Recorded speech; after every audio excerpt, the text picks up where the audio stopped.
ఎన్ని రోజులు ఉన్నావమ్మా నాన్న దగ్గర? 8 నెలలు. 8 నెలలు. ఎలా చూసుకునే వాళ్ళు మీ పెద్దమ్మ మీ నాన్న? మా పెద్దమ్మ మంచిగానే చూస్తుండే, మా డాడీ కూడా మంచిగానే చూస్తుండే. వాళ్ళు ఎందుకు వచ్చేసావు? స్కూల్స్ అయిపోయడానికి సంవత్సరం నుంచి అక్కడనే ఉన్నా. మా ఇంటి పక్క వాళ్ళు ఉంటుండే, ఇప్పుడు పెళ్లి చేసుకున్నాను. పక్కకు ఉంటే వాళ్ళు కొట్లాడితే పోలీసు ఫోన్ చేస్తే ఈయన పోయి మధ్యలో ఊకే ఆపుతుండే. మధ్యలో ఆపుతుండే. మేము ఇంటి ముంగట కిరాయికి పెట్టుకొని మా ఇంట్లోనే అన్నం తింటున్నాను ఉన్నప్పుడు. మా ఇంట్లోనే అన్నం తింటుండే. వాళ్ళిద్దరు ఇట్లా అల్మారి పక్కకు నించి ఉండు. మీరు ఏం చేస్తురు అని నేను గట్టిగా అడిగితే బ్యాగ్ దోలాడుతున్నామని ఇద్దరు చెప్పారు. వాళ్ళు ఏం చేస్తురో నాకైతే తెలియదు. ఇద్దరు దాని పక్కకు నించి ఉంటే చూసిన. నేను పోయి మా పెద్దమ్మకి చెప్పిన. మా పెద్దమ్మ అట్లాంటిదని నాకు తెలియదు. ఫస్ట్ నేను మా పెద్దమ్మకి చెప్పిన. ఆమె పిలిచి అడిగితే, ఆంటీ మీరు ఎటు తిరిగి అన్నం పెడుతురని లేనిపోని నిందలని మా మీద మోపుతారా మీరు అని ఆమె అన్నారు. ఏమో పోనీ తెలియదు కదా, నేను కూడా చూడలే కదా కళ్ళతోటి అని పోనీ అని నేను కూడా అన్నా. ఊకున్నా. తర్వాత కొన్ని రోజులు మా నాయనమ్మ చచ్చిపోయినాక పెళ్లి చేసుకొని వచ్చిన. ఆమె వారం రోజులు వదిలిపెట్టి వెళ్ళిపోతుండే. మా నాయనమ్మ నేనే చూడాలా, ఈయనకి నేనే వండి పెట్టాలి. నాన్న దగ్గరనే ఉండే 8 నెలలు. 8 నెలలు. ఓకే. అయితే మమ్మీతో చెల్లి ఎట్లా అన్నాను, మమ్మీ పంపించేసింది. అక్కడనే ఉండే ఆయన దగ్గరనే. ఇక వారం రోజులు 15 రోజులు ఇక మమ్మల్ని వదిలే అంటే అన్ని సరుకులు పెట్టేస్తుండే, ఇంట్లో తెచ్చి పెట్టేసి వెళ్ళిపోతుండే ఆయన. ఇక నానమ్మ కూడా హెల్త్ బాగుండకపోతుండే. ఆమె కూడా అంతే పండుకొనే ఉండాలి. ఇక ఆమె కూడా ఆమెకు సేవలు మేము వేయాలి, అన్ని మేము వేయాలి. అట్లా వెళ్ళిపోతుంటే మాకు ఉండలేక మేమే ఇట్లా వెళ్ళిపోతుంటే. సో మీ మీద ప్రేమ కాకుండా వాళ్ళ అమ్మని ఇల్లుని చూసుకోవడానికి తీసుకెళ్ళడం మీ ఇద్దరిని? ప్రేమ మా అంతటా మేమే వెళ్ళినాం. అని ఏం రమ్మని లేదు. మేము ఇక్కడనే ఉంటాం, చదువుకుంటాం అంటే బుక్కులు తెచ్చిండు, అన్ని తెచ్చిండు, షూస్ గీజ్ అన్నీ తెచ్చి. మరి అంత ఇది ఉన్నప్పుడు మరి మీరుండగానే అలాంటి పనులు చేయకూడదు కదా? పిల్లల ముందర చేస్తే పరువు పోతుందని తెలియదా మీ నాన్నకి? ఇంకా మొన్న ఇంత అట్లా చేస్తూ మీరున్న 7 నెలలు 8 నెలలు అంటున్నారు. ఎన్ని రోజులు ప్రేమగా ఉన్నాడు మీతో, కూర్చొని భోజనం చేశాడు, మిమ్మల్ని బయటికి తీసుకెళ్లాడు? బయటికి అంటే తింటుండే అందరితో పాటు, మాతో పాటు కూర్చొని తింటుండే. మేమేం అడిగినా అప్పటిదప్పుడు ఇస్తుండే, తెప్పిస్తుండే. డబ్బులు ఉంటే పెడుతుండే మాకు. మేము అడిగినా స్కూల్లో కూడా ఆయన దగ్గర ఉంటేనే మంచిగా చూస్తుండే. ఇక మమ్మీ దగ్గర ఉండి మేము ఏమైనా అడిగినాం అనుకో ఇవ్వకపోతుండే. ఇక మాకు ఆయన దగ్గర ఉంటే చూస్తా. ఆయన ఏమన్నా అంటే నా దగ్గర వచ్చి అడగండి నేను ఇస్తా అని అంటుండే. వెళ్ళి అడుగుతానేమో సరే ఎల్లుండి ఇస్తా, రేపు ఇస్తా, 4 రోజులు ఇస్తా, ఎట్లనే అంటుండే ఎప్పుడు అడిగినా. మళ్ళీ ఎందుకు వచ్చేసారు వెనక్కి? అక్కడే ఆమె కొంచెం మమ్మీ కూడా హెల్త్ బాగాలేకుండే మేడం. మమ్మీకి హెల్త్ కూడా బాగాలేదని తెలిసింది మాకు. ఈయన కూడా చక్కగా ఉండలేడు మా దగ్గర. అట్లా అని చెప్పి వెళ్ళిపోతుండే. మేము కూడా ఎంతకాలం ఉంటాం మేడం. ఎక్కడికి వెళ్ళిపోతాడు? వెళ్ళిపోతుండే తెలియదు మేడం. వెళ్తున్నా అని చెప్తుండే మాతో. అయితే 15 రోజులు వారం రోజులు అట్లా వెళ్ళిపోతుండే. ఫోన్ చేసి నా బర్త్డే రోజు ఫోన్ చేసి కూడా పిలిస్తే రాలే మేడం. నీ ఫోన్ అయితే నీ బర్త్డే అయితే నేనేం చేయాలి అని అడుగుతాను. అందుకని వచ్చేసారా? ఇక మమ్మీ హెల్త్ కూడా బాగాలేదని మాకు మా అక్కయ్య చెప్పింది. మా అమ్మ వాళ్ళ చెల్లి చెప్తే మేము ఏం కోరుకుంటున్నారు ఇప్పుడు మీరు? మాకేం లేదు మేడం. మా పాపకి నెక్స్ట్ టైం మా ఆడబిడ్డ దొరకపోతే ఏమన్నాడు అంటే, ఇగో నేను పెళ్లి చేసుకున్నాని మీరు వచ్చి నా మీద దౌర్జన్యం చేస్తుర్రా, నా పెళ్ళానికి నాకు ఎలాంటి సంబంధం లేదు. ఆమెను చేసుకుంటే ఆమె ద్వారా నాకు ఎలాంటి లాభం రాలేదు. నాకు లాభం వచ్చిందంటే నా 2 పిల్లలు. అదే 2 పిల్లల ప్రకారం నా పిల్లకు పెళ్లి చేస్తా, నా పిల్ల పెద్దగా అయితే నేను దావత్ చేస్తా, మా బాబుకున్న ఇల్లు ఇస్తాను. అదే ప్రకారం ఆయన నోటి ప్రకారం ఆయన మాటనే మేడం, నేను అన్న మాట కాదు. ఇప్పుడు అదే ప్రకారం నా బాబుకి ఇల్లు ఇవ్వాలి. నా ఎప్పుడు చెప్పాడు? మీతో చెప్పాడు? నెక్స్ట్ టైం పెళ్లి చేసుకొని వచ్చిన. మీతో చెప్పాడా? మా ముందు అన్నాడు. నేను అడగలమ్మా, పిలుచుకుపోయి చెప్పా, మాట్లాడిపిస్తే ఆమె పెళ్లి చేసుకుని మరి మీరు ఇట్లానే ఉంటారా అని మా అత్త తీసుకుపోయి మాట్లాడిపిస్తే చెప్పిండు. అన్న 18 సంవత్సరాలు వచ్చినాక ఇల్లు రాసిస్తా, నీకు ఫంక్షన్ అయితే పైసలు ఇస్తా, అని పెళ్లి చేస్తా అని చెప్పిండు. ఫంక్షన్ కి మాత్రం 1000 రూపాయలు పంపించింది. 1000 రూపాయలతో ఫంక్షన్ అయిపోతుంది. ఒక్క రూపాయి అడిగితే ఇంకా అప్పు తీసుకోండి మీరు, నేను తర్వాత ఇస్తా అన్నది. మమ్మీ నమ్మకం తోటి నేను వద్దన్న ఏం అవసరం లేదు, నా ఫంక్షన్ నుంచి ఏం చేయకు, అప్పు ఏం అవసరం లేదని నేను చేయలేదు. ఇంకా 5 రోజులలో ఇంట్లో చేసేసిన మేడం. మా అత్త కూడా చనిపోయింది. అమ్మ అన్నది ఇంటికి పెద్ద మనిషి బెటర్, చనిపోయింది కదా చెయ్యొద్దు. ఇప్పుడు మీ హస్బెండ్ తో ఉండాలని మీకు లేదా? లేదు మేడం, ఓన్లీ ఆ పిల్లలకి సెటిల్ చేస్తే చాలు మేడం. సో మీ ఆయన ఏమనుకుంటున్నారు, ఏం చెప్పబోతాడో చూద్దాం. పెళ్లి చేసుకొని భార్య ఉండగానే తన వదినతో సంబంధం పెట్టుకున్నాడు. భార్య పిల్లలు దూరం అయిన తర్వాత వదిన కూడా దూరం చేసుకుంటే భార్య దగ్గరికి వెళ్లకుండా ఇంకో స్త్రీని పెళ్లి చేసుకొని ఈ రోజు మళ్ళీ ఇంకో సమస్య ఎందుకు తల మీద పెట్టుకున్నాడు? తన బాధ్యతలు నిర్వర్తించకుండా కొడుకుని కూతుర్ని భార్యని పట్టించుకోకుండా మరో అమ్మాయిని ఎలా పెళ్లి చేసుకున్నాడు, ఇప్పుడు వీళ్ళకి ఏం న్యాయం చేయబోతున్నాడో కనుక్కుందాం. మరి లక్ష్మణ్ తో పాటు ఇప్పుడు ఆయన చేసుకున్న ఆవిడ కూడా రాబోతుంది. రా లక్ష్మణ్.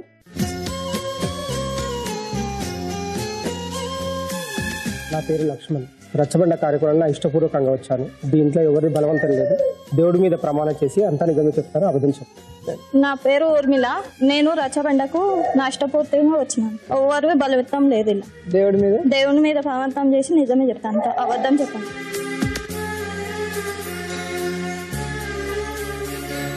ఏ ఊర్లో ఉంటున్నారండి? హైదరాబాద్.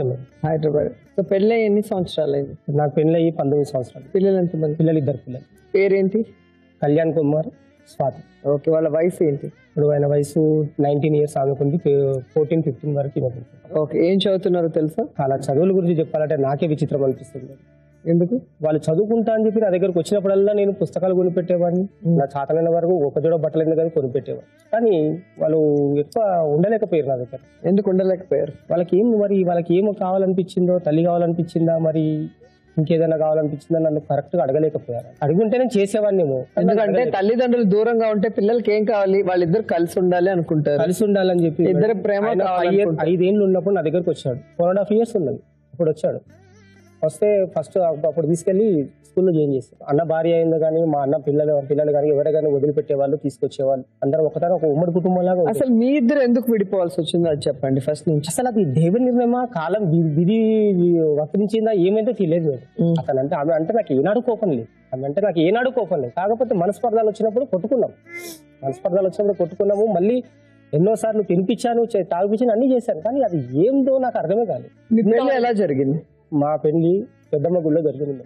ఎవరెవరు వచ్చారు? వాళ్ళ అమ్మ, వాళ్ళ నాన్న, ఇంకా నాకు తెలిసిన బంధువులు. మిగతా మా వాళ్ళు మాత్రం ఎవరు రాలేదు. సో అరేంజ్ మ్యారేజే కదా? Arrange marriage. సో పెళ్లి అయిన తర్వాత ఎన్ని సంవత్సరాలు బాగున్నారు ఇద్దరు, గొడవలు పడకుండా? 2 సంవత్సరాలు మేడం. మళ్ళీ ఎందుకు వచ్చాయి గొడవలు? మా అన్నగారు చనిపోక ముందు నుంచి మాది ఉమ్మడిగా ఇద్దరు జాయింట్ ఫ్యామిలీగా ఉండేవాళ్ళు. అతను బ్రతికున్నప్పుడు అయినా కానీ, అతను చనిపోయిన తర్వాత అయినా వాళ్ళు చిన్న పిల్లలు, వాళ్ళను పట్టించుకునే నాదుడు ఎవరు లేదు. వీళ్ళ అమ్మగారు వీళ్ళ పెద్దక్కకు పెళ్లి చేసినప్పుడు మేమందరం ఒకతానే కలిసి ఉండారు. 5 మంది అన్నదమ్ములు. మా అన్న, నేను, మిగతా ముగ్గురు అన్నలు వాళ్ళు సపరేట్ ఉన్నారు. వాళ్ళ పెళ్లి లేదు, వాళ్ళు సపరేట్ లో ఉన్నారు. అన్నదమ్ముల సంబంధం లాగా అట్లా కలిసి భోజనం చేయడం, ఏది నిర్ణయం తీసుకున్నా కలిసి అన్నదమ్ములు తీసుకోవడం అనేది అలాగే మా ఇద్దరిలో మంచిగా ఉండేది. అట్లా ఉంటూ దాంట్లో ఏమైపోయిందంటే అతను ఒక శాడిస్ట్ లాగా తయారైపోయాడు. అతను లోపల ఉన్న భూతాన్ని బయటికి తీసాడేమో నాకు అర్థం కాలేదు. అప్పుడు నాకు చిన్న వయసు. ఇంకా అతను ఏం చేసేవాడంటే ఇంటికి పెద్దల్లుడితో పాటు 1, 2, 3 ముగ్గురు మరదళ్ళు. దాంట్లో యుక్త వయసులో ఉన్న వాళ్ళు ఈమె కంటే అక్క, చిన్న పాప, ఇంకోటి 3, 4 ఏళ్ళు 5 ఏళ్ళు చిన్న పాప అని బాలమని ఉంది. వాడికి ఎలాంటి షాడిస్ట్ తరమో ఏంటో నాకు అర్థం కాలేదు. కానీ దాని గురించి నేను కొట్లాడాను అతనితో ఎన్నోసార్లు కొట్లాడు. ఇంటికి పెద్దలుడై ఉండి ఒక అన్న స్థానంలోనో ఒక భావ స్థానంలో ఉండి వాళ్ళకు చేదోడు వాదోడుగా ఉండకుండా వాళ్ళని చేపట్టాలని చెప్పేసి దురుద్దేశంతో తిరిగేవాడు. అలాంటి జీవితంలో ఆయన అనుకున్నది సాధించాలని చెప్పేసి వాళ్ళ భార్య దగ్గర నన్ను టార్చర్. మనకు మన నాయన తరపు నుంచి కానీ మన అమ్మ తరపు నుంచి కానీ ఎలాంటి ఫ్యామిలీ లేవు మనకు. వాళ్ళు ఎలా వచ్చారో, హైదరాబాద్కు ఎలా పెరిగారో, ఎలా ఉన్నారో, ఎలా వచ్చారో, ఎలా బ్రతికి మనల్ని ఇంతమందిని కన్నారు, 6 మందిని కన్నారు, ఒక చెల్లెల్ని కన్నారు. ఎవరి కుటుంబాలు వాళ్ళకి అయిపోయినాయి. కాకపోతే మనకనేది ఒక బంధుత్వం అనేది, ఒక ఆత్మీయత అనేది మనకు దొరికింది. వాళ్ళతో మనం కలిసిమెలిసి మంచిగా ఉండాలి, బంధుత్వం అనేది పెంచాలి అని చెప్పేసి అతనితో కొట్లాడేవాడిని. అతను వినేవాడు కాదు. ఆ లోపల భూతం కూర్చుంది. అట్లా ఉండడం వల్ల ఒకటి చాలా విపరీతంగా ఏమైపోయిందంటే ఆయన చేయడం విపరీతం చేశాడు. వాళ్ళ అమ్మగారు కూడా తెలుసు ఈ విషయాలన్నీ. వాళ్ళ అమ్మగారికి తెలుసు, ఈమెకు కూడా తెలుసు, ఈమె కంటే పెద్ద అక్కకు కూడా తెలుసు. నేను ఎప్పుడు అడ్డుపడేవాడిని, ఆయనతో కొట్లాడేవాడిని, తిట్లాడేవాడిని. ఆయనకు అది నచ్చలేదు. దీన్ని ఎలాగైనా కానీ దీంట్లో నుంచి జరపాలి. ఇది నా అత్తగారి కుటుంబం. నా అత్తగారి కుటుంబంలో వీడు ఉండకూడదు, వీడిని జరిపేశారు. వీడు ఎంతకైనా నా సొంత తమ్ముడైనా కానీ నా అత్తగారి కుటుంబంలో వీడు ఉండకూడదు అనే ఉద్దేశంతో నన్ను జరపాలని చెప్పి శతవిధాలుగా ప్రయత్నం చేశాను. చేసిన తర్వాత ఈ కరుణ గారి మీద, నా మీద ఒక అభియోగం మోపారు. వీళ్ళ మేనమామతోటి, వీళ్ళ మేనబావతోటి వాళ్ళు నన్ను కొట్టడానికి వచ్చారు. వస్తే నేను అప్పుడు అనేసాను, నేను కరుణనే చేసుకుంటాను పెళ్లి, మీరేం చేస్తారో చెయ్యండి, నేను ఆమె పెళ్లి చేసుకొని తీరుతానని చెప్పేసి ఒక మాట అనేసాను. ఆవేశం అనేసి వాళ్ళు మనసులో పెట్టేసుకున్నారు. అలాగే కామ్గా ఉన్నారు. దాని తర్వాత ఈమెకు వేరే సంబంధాలు చూడడానికి మొదలు పెట్టారు. సంబంధాలు చూడడానికి పోతే వీళ్ళ మేనరికంలో ఎవరో సంబంధం తెలియకపోతే నా బెస్ట్ ఫ్రెండ్ ఇంకోటి శేఖర్ అనేవాడు ఉంటాడు. అప్పుడు నేను చెప్పాను, శేఖర్ ఇట్లా జరిగింది ఇట్లా సంగతి, ఏం చేయాలో అర్థం కావట్లేదు నాకంటే. ఇప్పుడు నువ్వు అమ్మాయిని చేసుకోవడానికి సిద్ధంగా ఉన్నవారా అంటే, ఇంకా నాకంటే ఇంకొక అతను పెళ్లి ఉన్నది, రాములు అనేది. అతని పెళ్లి అయిపోతే నేను గ్రీనేరా, అతను కావాలి, పెళ్లి కావాలి అతన్ని, మీ అన్నకి అతను అయితే గానీ అప్పుడు మనకు లైన్ వస్తుంది, అప్పటిదాకా మనం మాట్లాడలేము అంటే. చూడలేరా మరి, ఒకసారి పోయి అబ్బాయితో ఎవరైతే మేనరికం సంబంధం అని అంటున్నారో పోయి ఒకసారి మాట్లాడిస్తారా అని చెప్పి ఇద్దరం సైకిల్ మీద వెళ్ళి చెప్పేసాను. చెప్పేస్తే నీకు ఇష్టం ఉన్న తర్వాత మేము చేసుకోము వద్దని చెప్పి. ఇక వీళ్ళమ్మ దాంట్లో ఫుల్ అదైపోయింది. ఇక ఇతను చేసుకుంటా అంటున్నాడు కదా, ఇక నేను వేరే వాళ్ళకి ఇచ్చి పెళ్లి చేయను అని చెప్పేసి ఈమెను అలాగే పెట్టారు. 1997లో అతను సూసైడ్ చేసుకున్నాడు. మా అన్న సూసైడ్ చేసుకోకుండా ముందే ఎన్నోసార్లు ప్రయత్నం చేశాడు అట్లా సూసైడ్ చేసుకోవడానికి. అప్పటికి మేము జాయింట్ ఫ్యామిలీ, నాకు మ్యారేజ్ కాకుండా కానీ జాయింట్ ఫ్యామిలీలో ఉన్నాను. ఎందుకు సూసైడ్ చేసుకోవాలనుకుంటాడు, ఎందుకు అన్నిసార్లు చేసుకున్నాడు? వీళ్ళని చేపట్టాలి, లేకుంటే నేను అటు రాకూడదు. అది ఆ విషయము వీళ్ళ అమ్మగారికి వీళ్ళ నాన్నగారికి కూడా చెప్పాడు, కూర్చొని పెట్టి నా ముందు కూర్చొని పెట్టి చెప్తే కూడా నేను అది నచ్చలేదు. నాకు నచ్చక నేను చేశాను, బాబు నీ జీవితం నీది, ఇక నా జోలికి రామా, నా బ్రతుకు నేను బ్రతుకుతాను. ఇప్పుడు నాకంటే నలుగురు పెద్దవాళ్ళు అన్నలు ఉన్నా కానీ, అమ్మ నాన్న చేరదీయకున్నా కానీ, నేను ఎక్కడైనా రూమ్ తీసుకొని హాయిగా నా కష్టం నేను చేసుకొని బ్రతుకుతాను. కానీ ఇక నేను నీ జోడిగా నేను ఉండదలుచుకోలేదు అని చెప్పేసి నేను పక్క తప్పుకున్నామని నిర్ణయించుకున్నాను. అటు తర్వాత ఏమైపోయింది, ఇంకోటి ఏంటంటే పని చేసేవాడు, డబ్బులు కావాలి, పని చేసేవాడు కానీ డబ్బులు కావాలి. ఎటు నుంచి అయినా కానీ నువ్వు ఆ ఇళ్లలో పని చెయ్యి, ఎక్కడన్నా పని చెయ్యి, నువ్వు పని చెయ్యి, ఏమైనా చెయ్యి. అతనికి రోజు సాయంత్రం కాగానే తాగడానికి డబ్బులు కావాలి, ఆయనకు సినిమాలు చూడడానికి డబ్బులు కావాలి. సో వాటి కోసం ఆయన సూసైడ్ చేసుకుంటూ ఆ ఇదిలో చనిపోయాడు. అప్పటికి కూడా చనిపోలేదు మేడం. ఇలాంటి పరిస్థితిలో అయితే అతను ఉన్నాడు, మేమున్నాం. నేను జరగాలని చెప్పేసి నేను నిర్ణయించుకొని మా అత్త మామని గారిని పిలిచాను. పిలిచి ఇట్లాంటి పరిస్థితి ఉంది, ఇలా ఏదైనా కానీ చీటీల మీద నేను ఆత్మహత్య చేసుకుంటున్నాను, దీనికి ఎవరి కారణం కాదు, దీంట్లో మీరు అందరు పిల్లలను మంచిగా చూసుకోవాలి, వాళ్ళని మంచిగా చూసుకోవాలని చెప్పి చిన్న చిన్న చీటీలు రాసి పెట్టేవాడు. అవి వచ్చి దాన్ని చదువుతూ రాసి పెట్టేసి అది జేబులో పెట్టుకొని కాడు కట్టేస్తాను. అట్లా 2-3 సార్లు చూసి ఇతను రోజు ఏమన్నా అయిపోయింది అనుకో, ఇంట్లో ఉన్న కారణానికి నన్నే అదే అంటారని చెప్పేసి నేను తప్పుకోవాలని చెప్పి వీళ్ళు మా అత్తమామని కూర్చొని పెట్టి చెప్పారు. చెప్తే అవును బాబు నువ్వు అన్నది కరెక్టే, మరి నువ్వు పక్క జరిగేసి అని చెప్పి. ఎక్కడ కిరాయి కట్టుకోలేని పరిస్థితి, నేను కష్టం చేస్తేనే కిరాయి కట్టాలి, నేను డబ్బులు తీసుకొస్తేనే కిరాయి కట్టాలి, నేను వారం పని చేసి డబ్బులు తీసుకొస్తేనే అతను కిరాయి కట్టాలి. ఇళ్ళలో పనిచేసి మా అన్నగారి భార్య ఇళ్ళలో పనిచేసి ఇల్లు నడపాలి. అలాంటి పరిస్థితిలో ఉన్నారు. ఏం చేయాలి అర్థం కాలేదు. ఆయనకు మా అన్నగారు కూడా ఫస్ట్ భార్య ఉంది. ఆమె చనిపోయిన తర్వాత ఈమె నుంచి పెళ్లి చేశారు. ఆమె పేరు మీద ఒక 40 గజాల పట్టా ల్యాండ్ వచ్చింది. వీళ్ళని ఎలాగైనా చేసి అక్కడ చేర్చాలి, వీళ్ళని ఆ ల్యాండ్ మీదకి చేర్చేసి నేను తప్పుకుంటా అని చెప్పేసి మా అమ్మతోటి, మా నాన్నతోటి, మా పెద్దన్నతోటి, ముగ్గురితో మాట్లాడితే చూడు ఇట్లాంటి పరిస్థితి ఉంది, ఇలా సంగతి నాకు చాలా భయం వేస్తుంది, నేను ఉండలేని పరిస్థితిలో ఉన్నాను. అక్కడ వాళ్ళ స్థలం వాళ్ళకి ఇచ్చేసేయండి, వాళ్ళ ఇల్లు కట్టుకొని చేసుకొని ఏమైనా చేసుకొని గుడిసె వేసుకొని ఏమైనా ఇచ్చేసాడు అని చెప్పి, సరే మంచిది అని చెప్పేసి ఇచ్చేసారు. దాంట్లో ఏదో పూరి గుడిసె లాగా గుడిసె వేసుకొని దాంట్లో జీవనం సాగిస్తున్నారు. ఇక నేను ఉండదలుచుకోదా, అక్కడ నుంచి రూమ్ రెంట్కి తీసేసుకొని పక్క జరిపారు. అలాంటి జీవితంలో ఆయన అనుకున్నది సాధించాలని చెప్పేసి వాళ్ళ భార్య దగ్గర నన్ను టార్చర్.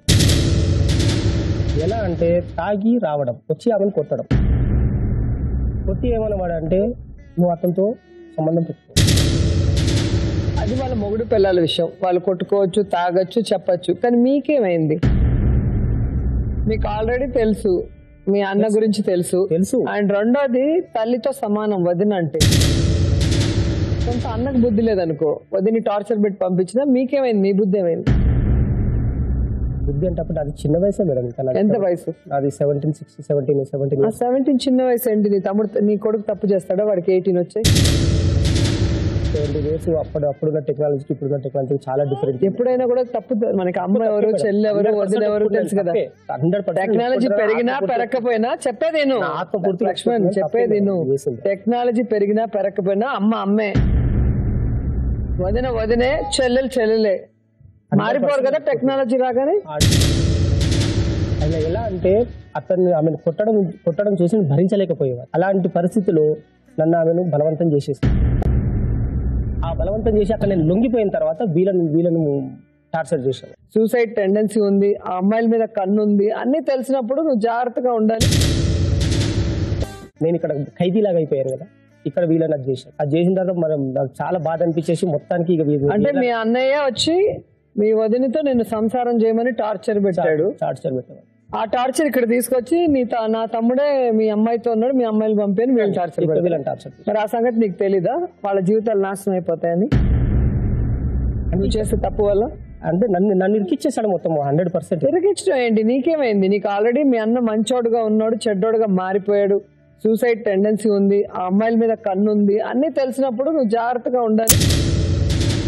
ఎంత వీలైతే అంత తొందరగా ఇంట్లోంచి బయటపడాలి. మీ వదిన కొడితే నీకెందుకు బాధ వేసి నువ్వు కనెక్షన్ పెట్టుకుంటావు? అదే మూమెంట్ లో నేను జరిపాను మేడం.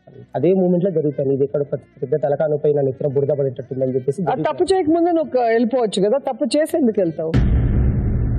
అది దాంతో అదొక్కటే పెద్ద పొరపాటు. నా జీవితంలో తిద్దుకోలేని తప్పు అదొక్కటే. ఎవరు క్షమించలేని తప్పు? క్షమించలేరు కూడా మేడం. అంటే నీ జీవితాన్ని మొత్తం సర్వనాశనం చేసి 15 ఏళ్ళు నేను నష్టపోయా. 17 ఏళ్ళు నష్టపోయా. నువ్వు నష్టపోయావా? నీ పిల్లలు నీ భార్య నష్టపోయిందా? ఇంకా దాంట్లో ఇంకోటి మేడం, ఇప్పుడు నేను అడిగి చెప్పు. నువ్వు చేసిన పెద్ద తప్పు, క్షమించరాని తప్పు. ఒక తల్లి లాంటి వదినతో సంబంధం పెట్టుకున్నావు. నీ జీవితం 17 ఏళ్ళని పోయిందని నువ్వు అంటున్నావు, కానీ నీ జీవితం పోయినట్ట ఇప్పుడు ఆ పిల్లల జీవితం, నీ భార్య జీవితం పోయినట్ట? ఈమె నాతో ఉండింటే నేను ఎప్పుడు బాగుపడేదాన్ని మేడం. నాతో ఉండక నన్ను చాలా పరిశాన్ చేసి. అవును, కళ్ళ ముందర తన అక్కే తన భర్తతో ఉంటూ తన జీవితాన్ని నాశనం చేస్తుంటే ఏ భార్య ఉంటుంది? ఈమె పెళ్లి చేయకున్నా కానీ నాకు నేను ఇబ్బంది పడేవాడిని కాకపోయేది వాళ్ళు. కాకపోతే నువ్వు చేసుకున్నావు. ఆ అమ్మాయికి వేరే సంబంధం కుదిర్చినా కూడా వెళ్ళి ఆ అబ్బాయికి కూడా చెప్పింది మీరే. ఆ అమ్మాయిని చేసుకుంటానని చెప్పి నువ్వే. అమ్మాయి చెప్పలేదు కదా నేను నిన్ను చేసుకుంటానని. నువ్వు వెళ్ళి పెళ్లి వాళ్ళకి చెప్పావు. వాళ్ళు ఎక్కడ ముందే చెప్పింది మేడం. ఏమని చెప్పింది? చేసుకుంటాను. ఏమా నువ్వు చెప్పావా? మంచి ఆయన దొరకడు అని చెప్పిన. నేను తెలియలేక చెప్పిన, అయ్యా ఎవరు దొరకరు నాకు మొగుడు, నువ్వే దొరుకుతావు అని చేసుకున్నాను. చెప్పింది. చెప్పిన తర్వాత అన్ని అవధాలు మాట్లాడతాడు మేడం ఆయనతోటి. నేను కాకపోతే అందరూ మేము ఒక దగ్గర ఉండేది కాబట్టి మేము సినిమాలకు పోయేది, అక్కడిక్కడ తిరిగి చేసేది, కానీ ఎప్పుడు ఆయనతోటి అనలే మేడం. నేను నాకు తెలియక నేను పనికి పోతా వచ్చి ఈయన వదిన వచ్చి ఏం మాట్లాడి చేసిరో అది మా అమ్మకి ఎరక, వీళ్ళకి ఎరక. కానీ నన్ను ఒక్క మాట పెళ్లి పెట్టుకున్నది నాకు కూడా తెలియదు మేడం. నేను పనికి పోయేసి నైట్ తెల్లారు వచ్చినాక నా తోట అన్నారు. నేను మా అమ్మని అన్నాను, ఎందుకు నువ్వు అన్నాడకుండా నువ్వు తీసినావు అని అంటే, ఏమో బెటా నింద పడ్డది సచిన్ దాకా పోదు అని అంటే, పోయి ఇళ్ళనే ఇవ్వాలి అమ్మ, ఒకరు కుదురాంచి వస్తుంది తెలియదా, నన్నెందుకు బొందలు వేస్తున్నావు అని తిట్టిన మా అమ్మని. తీసినాక పెద్దల మాట కాదంటమా మేడం, చేసుకుంటా ఈయనతో ఏం సుఖం ఉంది నాకు? ఎప్పుడు ఒక చీర తెచ్చిన ముఖమా, ఎన్ని 5 రూపాయలు పెట్టి పూలు ఇప్పించిన ముఖం కాదు. నీకు ఎప్పుడు ఒక 5 రూపాయలు అంటే ఎందుకు? నేనేమన్నా కావాలంటే తెచ్చి తినబెడతా అనేది. ఇంతవరకు అని ముఖానికి నాకు ఏం తెచ్చి తినబెట్టిన ముఖం కాదు. ఏమంటావు మరి? ఫ్యామిలీ ఉమ్మడి కుటుంబం జరిగింది చెప్తుంది. కావాలి. కడుపుతో ఉన్నప్పుడు కూడా నువ్వేం తినబెట్టలేదు, ఆమెకు డెలివరీ అయినప్పుడు నువ్వు రాలేదు, వారం తర్వాత వచ్చావు అనేది ఆవిడ చెప్పింది. కడుపుతో ఉన్నప్పుడు తినిపించలేదంటే అది తప్పు. నేను ఒప్పుకున్న మాట. నేను తిండి గురించే పనిచేసేవాడిని. వీళ్ళ కడుపు నింపడానికి, వీళ్ళ అక్కగారు కడుపు నింపడానికి, ఆ 3 పిల్లల కడుపు నింపడానికి నేను పనిచేసేది. పొద్దున 6 గంటలకు లేచి వెళ్ళిపోయేవాడు. నువ్వు వాళ్ళు వద్దని ఆ ఇంట్లోంచి వెళ్ళిపోయాక మళ్ళీ మీ వదిన ఎట్లా వస్తారు? చనిపోయిన తర్వాత అందరం ఒక్కతానే ఉన్నాము. ఎందుకు మళ్ళీ తెచ్చుకున్నావు ప్రాబ్లం? నెత్తిని పెట్టుకున్నావు ప్రాబ్లం అంటే వాళ్ళ చిన్న పిల్లలు ఉండే మేడం. ఇంకోటి నీకే సంబంధం కాదు కదా. మీరు 5 మంది అన్నదమ్ములు. వీళ్ళ అమ్మగారు వీళ్ళ నాన్నగారు 5 మంది అన్నదమ్ములు. 5 మందికి లేని 4కి లేని నీకు మాత్రం ఎందుకు? వీళ్ళ అమ్మగారు అదేం కాదు మేడం, వీళ్ళ అన్న చచ్చిపోగానే అంత పద్ధతులు అవి ఇవి చేసేస్తారు కదా. చేసేసినాక మళ్ళా గుడి పూట అనేలాగా ఇద్దరు బదురుకొని చేరిండ్రు. వీళ్ళు చేరుకొని మా అమ్మని మా నాన్నని పిచ్చలను చూసి వీళ్ళు ఆటలు ఆడినాక వీళ్ళు కథలు ఆడి ఇక్కడ ఎమ్మెల్యే కాలనీకి వచ్చారు వీళ్ళిద్దరు. మేము ఇక్కడ ఉండము, వాళ్ళతోటి పెద్ద కొట్లాట అవుతుంది మా అత్తగారితో. అంటే మా అమ్మ వీళ్ళ మధ్యలో ఉన్న సంబంధం మా అమ్మకు తెలియక సరే పోనీ తీ అని పోయిరు. అక్కడ పోయినాక ఒక 4-5 నెలలు ఉన్నారు. ఇక నన్ను మాట్లాడి అప్పుడప్పుడు వచ్చేది. అమ్మకి ఏమేం చెప్పేదో మాకు తెలియదు మేడం. మేము పనులకు వెళ్ళిపోయేవాళ్ళం. అమ్మతోటి ఏం మాట్లాడేదో ఏం చేసేదో ఎవరే కానీ కన్న తల్లిని మోసం చేసేది ఏ బిడ్డ అంటే నమ్ముతారా? నమ్మరు కాబట్టి ఆమె నమ్మింది. నా బిడ్డ ఇప్పటి నుంచైనా మోహన్ చేసుకున్నప్పటి నుంచైనా సుఖం లేదని. వీళ్ళలో ఇద్దరి మధ్యలో ఉన్న సంబంధం చెప్పలేదు మా అమ్మకి.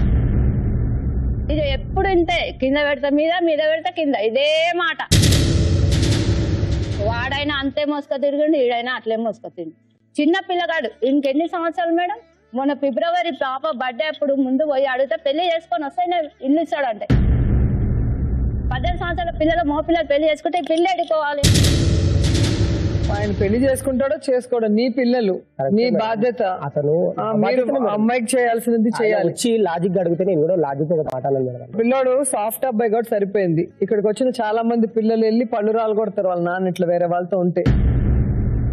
నీ కొడుకు ఇంకా సాఫ్ట్ కూర్చొని మాట్లాడుతున్నాడు అంటే నువ్వు సంతోషపడాలి. నీకు ఇచ్చిన గౌరవానికి ఆ గౌరవం నువ్వు తగ్గించుకొని వాళ్ళు నేను ప్రశ్నించే పరిస్థితికి తెచ్చుకోకూడదు.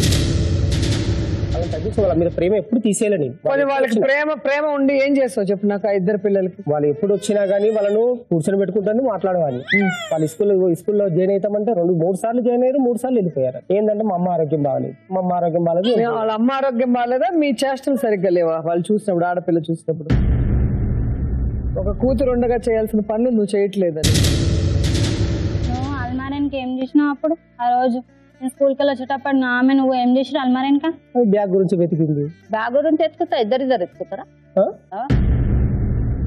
అది ఆమె తప్పుగా ఊహించుకొని తప్పుగా ఇద్దరు ఎందుకు అడుగుతుంది కదా. అల్మారా వెనక ఇద్దరు పోయి ఎతకాల్సిన పని ఏముంది? ఇంత ప్లేసే కదా ఉంటుంది అల్మారా వెనక, ఒకరే ఎతకచ్చు కదా. చెక్కాలి మరి మేడం, ఒకటే డోర్ తెరుస్తున్నది, ఇంకో డోర్ తెరవదు.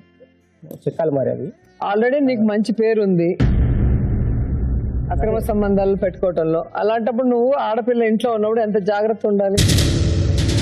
తను వచ్చేసింది మేడం ఇంట్లోకి. ఎందుకు వచ్చింది? బ్యాగ్ గురించి అని చెప్పి వచ్చింది. ఆవిడకేం సంబంధం? అంటే అక్కడే ఉండేది ఆమె. ఎందుకు ఉండేది?